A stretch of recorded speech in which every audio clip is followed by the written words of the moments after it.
NERDSoul. Hey, thank you so much for joining us again for the Dig Deeper podcast. I am Ross, and I've got my good friend and very wonderful co-host, the lovely lady Lisa, who is here with us. And we have Jordy. Jordy, how do you say your last name? Do you go by your last name? Gabium. I couldn't figure. I didn't want to say it correctly. Just Gabe is fine. I usually go by Gabe. No, don't worry. I usually go by. You normally go by Gabe? You know, okay. It's the abbreviation for my last name, but I usually Gabe. I really should have known that before the show, but I didn't. I'm sitting here calling you my first name. No, it's usually Gabe. All right, Gabe. No, that's going to take a little bit of an adjustment because I've been calling you Jordy for like 49 hours. Okay. So it's fine. Don't worry. My friends call me Jordy at work. They call me Gabe, so it's like how we differentiate things. Gotcha. Well, cool. Well, I'm glad to definitely have you here. Both of you guys know that conversation is important to our community, and that is the reason that we are gathered together here. One of the things, Gabe, that I'm sorry, I'm going to struggle with that for two more times. But one of the things that I definitely wanted to talk more about is something that you posted on your own personal Facebook page. It kind of drew me to you, because I'm from Rochester, New York, and so are you, right? Definitely, yeah. You're from Rochester, yeah. So, but I've never met you in person before. I don't know how we actually even became Facebook friends. It kind of was like, hey, this person named Jordy posted something to Facebook. Wow, that's pretty interesting. Let's talk more in depth about, what his perspectives are. But I want to bring up that image of this chart, this spreadsheet that a married man created a spreadsheet that displays the instances, Lisa, where he asked his wife for sex. And I guess because of the times that she kept denying him, I'm gathering that he got the idea to prove that he may actually have some just means of infidelity because of the amount of times that he got declined by his wife. Now, he explains in the spreadsheet the date of the request, the decision on the request. Was it an acceptance or was it not? And what was the reason that his wife gave him to say no? And so looking at something like this, you posted that he does have a reason to cheat. So can you tell me why it is that you believe that he does have the reason to cheat based on what this image looks like for us? Well, to me, it's the way I look at a marriage. You see, a relationship, it's different in the sense that it's just a trial and error, essentially. That's what relationships are. But when you're in a marriage, you are agreeing to certain terms. You're agreeing so much that you're willing to bring the law into your personal life. For better or for worse, rich or poor, sickness and health. Now, as a wife, so here's the thing about commitment that most people don't understand. Everyone has needs, sexual needs. When you demand commitments, what you're saying is, I'm going to be the one responsible for satisfying all your needs from here on out. Anything you need, you come to me. And anything I need, I'll come to you. That's what the commitment is. You're putting everyone aside, that you just come to that person. Now, as this man has shown, if you receive a commitment from a woman and you give her your commitment, but when you come to her for something she agreed to, time after time, and she tells you no, she is breaking her part of the contract. Now, I'm not saying I understand. Sometimes you can be tired. Sometimes there are reasons why you can't do it in the moment. But what that spreadsheet clearly shows are this is not just a once or twice, a once or two time thing. Constantly, repeatedly, she gave excuses upon excuses upon excuses as to why she why she could not or was unwilling to satisfy her husband's desires, her husband's needs, despite being in a marriage, despite Yeah. the commitment having been made. So, Jordy, just for context, and in all fairness, I am age 35, right? So, Mhm. how old are you? I am 21, but from a young age, I've always been talking I with. thought, Jordy, I don't know why I thought you were older than that, Jordy. No, I am. No, I get it. It's the facial hair. It's the facial hair. Jordy, Trust I me. thought you was like Trust me. 30. No, it's the facial hair. No, it's like here's the thing. So all my life, I've been traveling and experiencing different things. I've been traveling overseas. This topic, the topics I talk on my podcast, and this one specifically, Yeah. they're ones I've talked with many people about. Yeah. For example, for the last 3 years since I was 18, every time I would go to a restaurant, I would spend time outside. If I saw time, I would go ask people, married, single, older, younger, what's being in a relationship means to them. What are some of the Sure. things they wish they knew beforehand? What are some of the things they wish they could take back or improve upon? And Yeah. that was when I first started writing my book. So I'm writing a book about that as well. Now, Jordy, have you ever been married before, or are you planning to be married, or are you engaged now? Planning to be married. There was a woman I was planning on being engaged to. I'll be honest with you. So Yeah. I spent most of my life being financially stable enough to be able to take care of a family. So when I was ready, I was planning on doing that. But then life got in the way. It was crazy. Yeah. I hear you. Life, Lisa, life can get in the way, can't it? All up, even and through the way. Definitely. Yeah, I mean, I think that though the fact that you have an opinion, regardless of your age, I think the fact that you have an opinion that you feel that is insightful is really impressive. So that's still very good. I think that's really excellent. So just kind of like setting the context, I heard you mention that you speak French and things like that. Is that because you were not born in the United States, or were you actually born here in the US? No, I was not born in the United States. I was born in Africa. And then I came here when I was 9 years old. And then over the years, I've been traveling back and forth through France, been Italy. Like I've been to around the world, and I've seen the way relationships are treated there. It's very, very different. I'll tell you that. Yeah. Over the world, yeah, it's. Would you say you've grown up in the States, or would you say you've kind of grown up everywhere? I've mostly grown up in the States, but I've been able to see what it's like everywhere else as well. Okay. Yeah. And that perspective that you bring, to whatever you're talking about definitely is multicultural, which is good, especially because I heard you say a few things on a couple of episodes of your podcast, which we'll get to definitely letting folks know how to reach you on that. But yeah, so so putting things into context here, the thought process behind why this individual deserves to cheat. Now, you are someone who values marriage and the sanctity of marriage.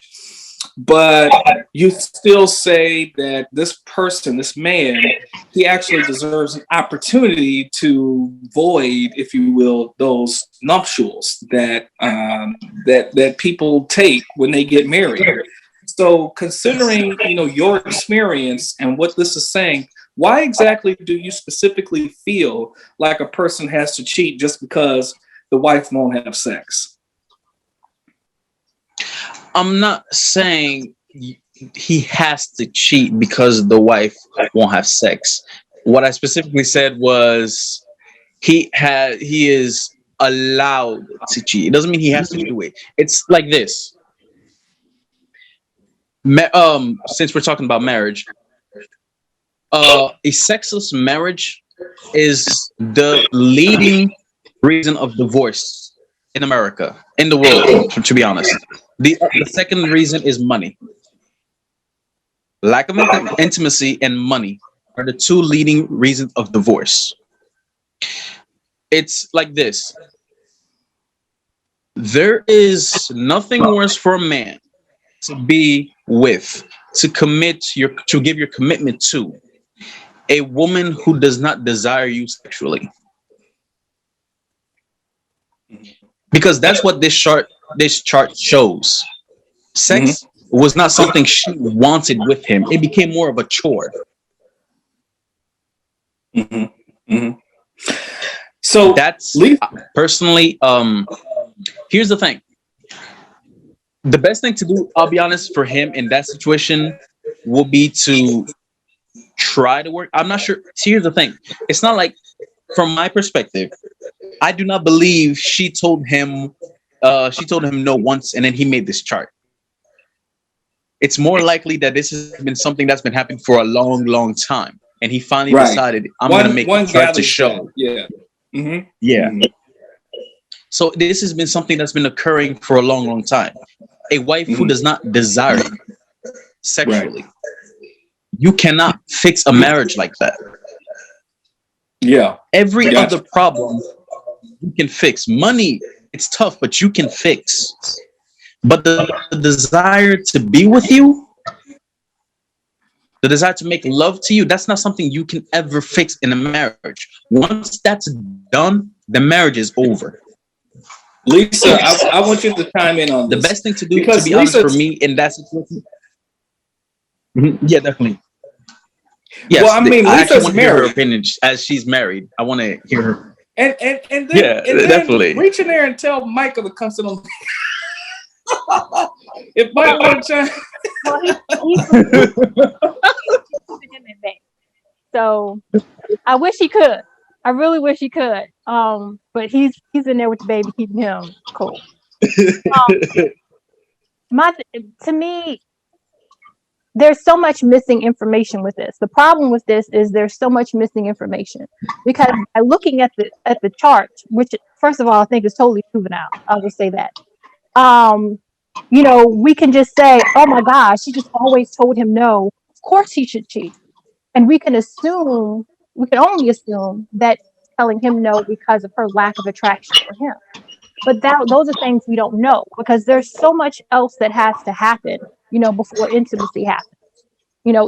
Even in marriage, you still have to woo each other. You still have to You still have to set up all of that with each other. Now that happens throughout the day. It's not something where you plan, okay, at 5 o'clock, we're going to get dressed and we're going to get this thing started.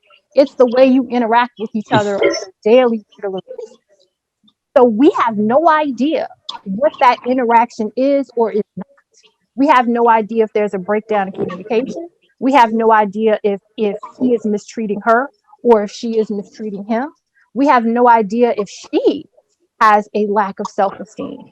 If she has issues with her own body and her own issues. Because if it's her issue, then she's not able to be intimate with her husband because she doesn't feel attractive or she doesn't feel sexy herself. It's so much missing information in terms of that. And so it's really hard to, in my opinion, it's really hard to say, well, of course I should cheat because X, Y, and Z, because it's not that cut and dry. I will say this, two things can exist same time. She can be dead wrong for not having sex with her husband. Absolutely. Because it does get to a point. Whatever her issues are, she needs to make effort to work on them because you can't continue. I will be real about that. You cannot continue to not have sex with your husband, whatever the reason, and think that his eye is not going to wander and whatever else. That's just reality. Thank you. Whether it's right Yeah, exactly. or Yes, yes, wrong, yes. it is. I will say that. However, if he gets to the point where he's like, I'm not doing this anymore, I'm not taking this anymore, then leave. I don't see that as license for him to go out and cheat and then remain in the marriage and keep coming back home. If it's that bad, leave. That's how I feel about it. I don't feel it's a license to cheat. So I don't feel she has the, I don't want to say the right because that sounds crazy, but I feel like she's not right for continuing to not have sex with her husband and expecting him to just deal with it. But I also would not feel he's Mhm. right to cheat on her. I'm like either leave or stay. But I think the bottom line is both. It's work that both of them have to put in. I think instead of him taking the time to make this crazy chart, he needs to figure out what's going on with her. What's really going on? You know, is it something that he's doing? Is it something that's going on with her that she needs help with? Why are we not being intimate? What's going on here? That's what I think it really comes down to. And I kind of looked at the chart some, and instead of, in my opinion, instead of her Mhm. finding out all the reasons of what he's doing, why she can't have sex with him, what's going on with you? Because in my opinion, it's not like he just woke up one day and was a totally different person. Whatever issues you have with him were issues, that were going on before y'all got married, or you should have paid attention to see what they were before you got married. You can't just pop up after marriage and say, I have all these issues with you. Well, what were you doing during the courtship in terms of paying attention to who he was, what his habits are, and all these other kind of Mhm. things before you decided to be his wife and that he was going to be your husband? Because that could be something else, that I really, really believe. And I know, Ross, you and I have talked about this. People don't take Mhm. time before they get married and honestly get to know each other. Ask Mhm. important questions about each other before you make a commitment. Then you get into it, and it's like, oh my God, who is this person? So, It's like though you ask those questions Definitely, and you definitely. do that investigation, and then you get married, and then you want to have sex, and she says, "No, I'm watching the show Friends. No, I'm feeling sweaty and gross. I need a shower. No, I'm exhausted. No, I'm still a bit tender from yesterday. No, Yeah, no, that's I'm weird. trying That's to watch weird. a Like, movie. I'm too drunk. I ate too much. I won't have time to get showered. I just came back from the gym. I have to get up early. You're too drunk. I feel gross. I'm not feeling good. I ate too much. I'm sweaty and gross. I mean, it's like like when you read it out excuses loud, went on and on. yeah, that's I what I'm saying. Look, here's the thing. May I say something? Go ahead. Yep. Here's the thing. Here's why I said he's allowed to cheat. Because I thought of what was the alternative. It's that we live in America, and I'll be honest with you, if he got a divorce, he should probably get a divorce. But if he got a divorce, depending on the state he's in, he's gonna get cleaned up in the court. Yeah, he could. He could get cleaned up in the As men, courts. The American, he'll get cleaned up in the court. if they Yeah. have So as kids, men, we have. child support, and I'll all be that, honest. yeah, he would Mhm. get cleaned up. Alimony. Yeah. As men, I'll be honest.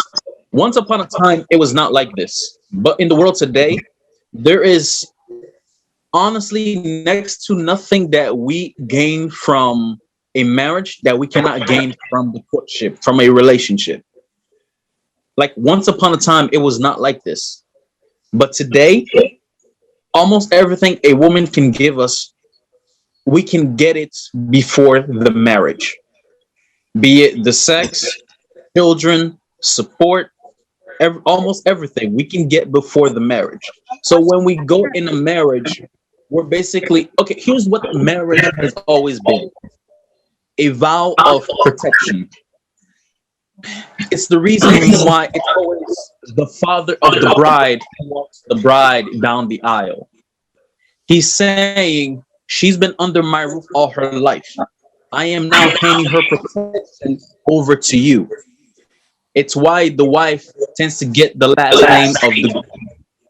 So everyone knows she's under Mr. Johnson's protection, Jackson, Joe. It doesn't matter. So they know. But the thing with that is, marriage has always been a protection for the women. It's a gift from men to women, a vow of protection to the day we die. But if you go through all of that, you vow to protect her till the day you die. If you do as you're supposed to do as a man and make sure everything is all right. I mean, she married him. That means he has to have shown that he was a cut above the rest. It's why she married him. It's why she said yes. Supposedly. So if they already got that far, and now you're making excuses. I mean, yeah. I mean, if you already got that far, and now as you read all those excuses out loud, they sound like excuses. But the problem is, if he goes to court, I'll be honest, he's probably gonna get cleaned up. Yeah, I agree. He probably, because I agree that the justice system and the law in terms of men's rights, in terms of child custody, in terms of marriage, are very skewed. I don't think anyone could, reasonably argue with that. I totally agree. However, I don't think the alternative is just stay married to this person and pretty much begin a separate life. It's like, what are you going to do? What would he do if he starts having feelings for someone else and he's married to her? You know what I mean? It's like if you're done, you're just be done, because Right. marriage is a risk. You are, because you are tying your whole life in every aspect, financially, emotionally, every way you can think of, to this other person. And so it is indeed a risk. And unfortunately it is more of a well, in some ways, it is more of a financial risk for him. But in other ways, it's not. I mean, for instance, for me, it's a huge financial risk for me to decide to be a stay-at-home mom. And I'm totally dependent on my husband's income, right? So a lot of women I know will see that as scary, and a lot of women will say it's dumb. I have no issue with it because I feel like I chose a man who's worthy of it, and I trust him in every way. And again, I think that's some of the issues here. And hearing, those excuses, they are some dumb, tired excuses. They are. They really Mhm. are. So I don't know what is going on with her or what's going on in their relationship. So my question, honestly, would be, did they ever have a healthy, sexual relationship? And so then, if so, we need to look back and see when did this shift? What was happening? What was going on with him? What was going on with her when it shifted? I mean, it's a whole Yeah. lot of unanswered. It's a whole lot of unanswered questions to me. Like, has it always been this way, or did it change? And then what made it change? What is really going on? Yeah, that's how I feel about it. Yeah. Yeah. There. Go ahead. Go ahead. No, I was gonna say personally, I don't believe it's always been this way.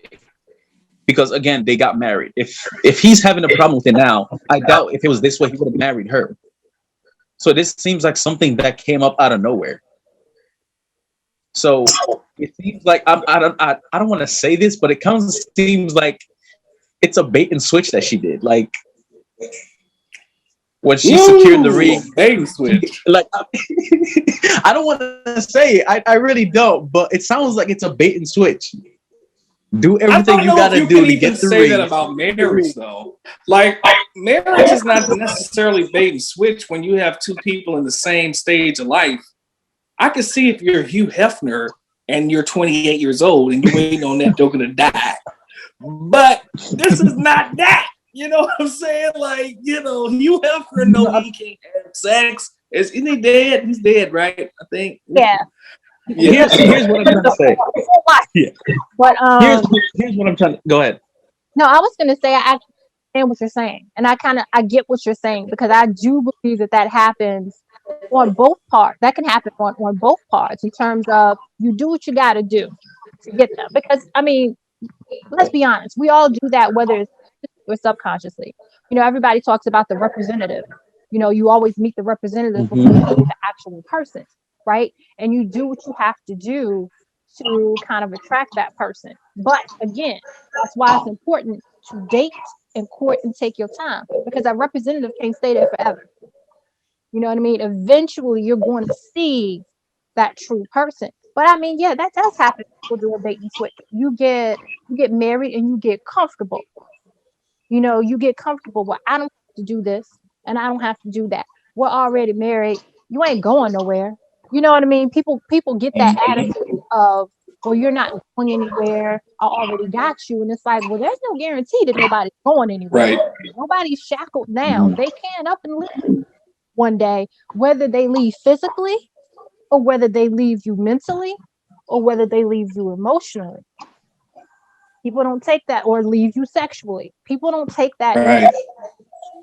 So I think that does happen. But again, I don't know. I know there are cases where people just flip, but then the question is why. So I mean, what were her why'd she marry him? You know what I mean? Right. Was it for love? Was it for status? Was it for financial gain? You know, what was it? Could have been. Switch that pinky penis for the buku bucks. Pinky. No, I completely understand what you're saying, Lisa. Yeah. Sorry. No, I understand what you're saying, Lisa. It just actually reminded me of a thing when you said financial gain. Here's actually something I do in almost all of my relationships.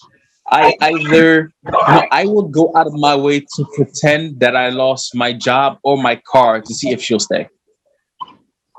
I swear to God. I see that face you're making. Here's the reason why. I know. But here's the reason why. It's not the person that you see every day that's who they are. It's how they react. Like, it doesn't mean, I'm not saying I lose my job. I'm saying I may pretend to. Of course. But here's the thing. It's only when things are bad that you know whether they're going to stick or they're going to go. But Jordy, don't you agree that a woman does need some sense of security to like have a romantic interest in you that is strong? Because it would be different if, for example, you were like maybe some six-figure earner with like lots of money already in the bank, and then you say, hey, I lost my job.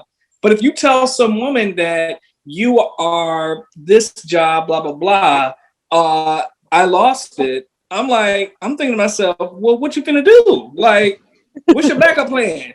No. I understand. I completely understand. So here's the thing. I always make it clear that I have plans, and I already have plans and savings in effect. I always keep at least 8 months worth of all my expenses saved. So what I would do is, it's not like I'm doing it for like a year or 2 years. No. I usually do it for like a month and a half. Just usually so what you're saying is you lie to this girl and say, I lost my job. And then you keep it going for a month, right? Here's the thing.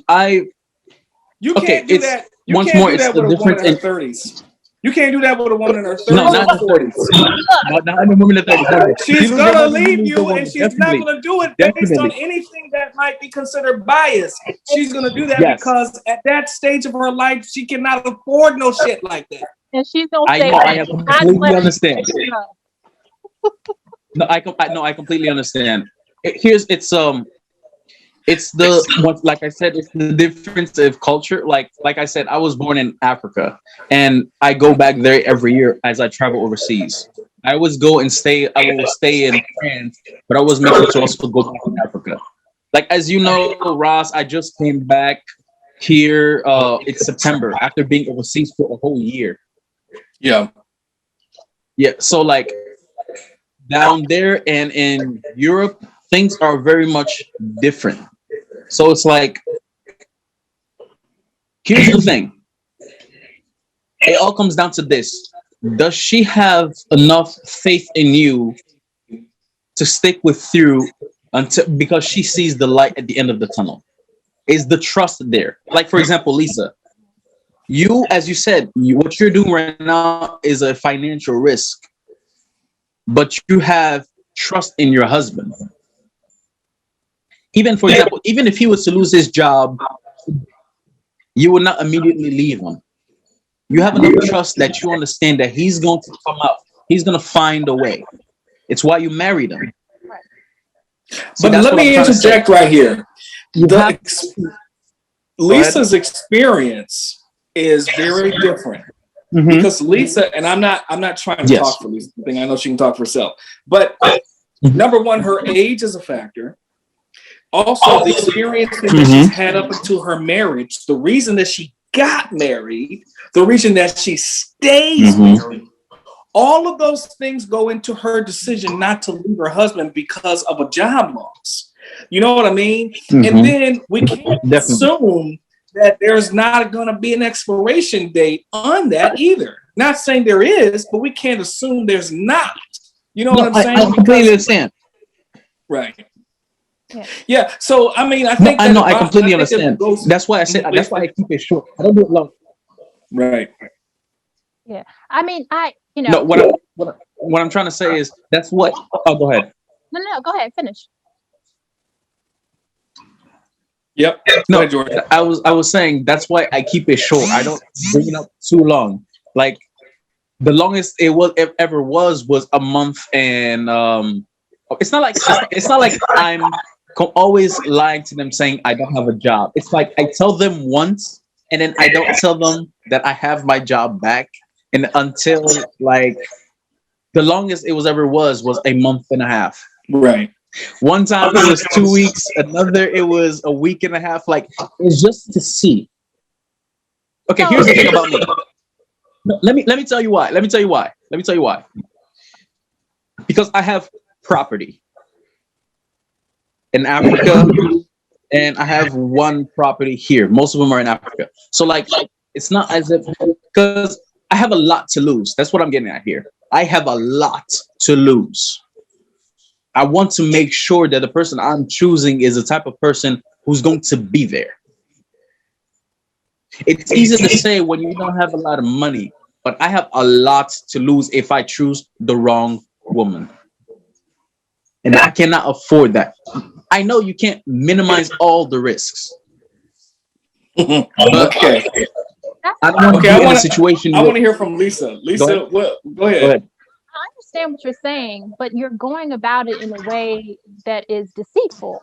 I mean, to me, if you are taking the time to get to know this woman or these women, then you can make a decision about who she is and whether or not she'll be there, because you can pay attention to how interested, overly interested she is in what you do or what you don't have. To me, having this whole facade of not having a job, and then like not even saying that you got your job back. I'm like, what is she really supposed to do with that? Because the thing is, if she does say, look, I can't deal with it, that doesn't mean she's after your money.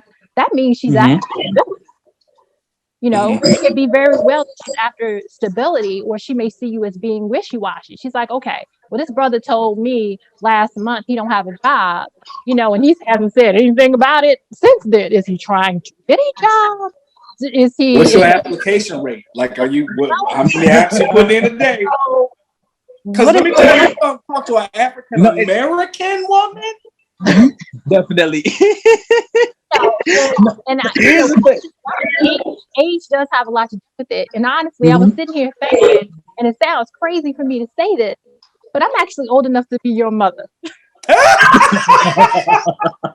I am. No, I completely understand. So it's like, I'm way past the age where I'm sitting and trying to figure out whether this brother, has a job or not. That's step one. Does the brother have and keep a And job? that's something that African American women's fathers always put in them. You don't talk to no Negro that does not have a J-O-B. I don't care what the situation is, because we're not used to anybody having property or money saved or nothing. We don't look at. We look for, do you go to work? Right. That's true. So it's an absolute in the out in the atmosphere that you have land in another country and savings. What? Now I will say you do have to watch your back on that one. I understand that one. But it's like we're like, does the brother have a steady, stable job or business Or something income? some Yeah, sort that's of visible. steady No, it's income? no, it's not as if I'm making like. It's not like as if I'm ever asking them for money. Like I don't do that. I don't ask for money. I don't expect them to pay for anything. I still take care of all the dates, the time. Like, so I still show them in a way that I still have income. But then her I'm wonder still is where does it come? huh? Then the wonder, because again, it has to go back to, like you said, it's about protection, right? So if you are Mm-hmm. dating a woman who is trying to figure out, if she wants to be with you, have a relationship with you, so on and so forth, and she's thinking, okay, first of all, does he have a job of some sort of financial stability? Um, and you tell her, I lost my job, but y'all still going out doing the same stuff y'all been doing. He's like, well, what is he doing? He just told me he don't have a job. So is he lying? Right? All of this going on, and some women would just be like, look, I ain't got time to play Blues Clues with him. I'm just Correct. it's done.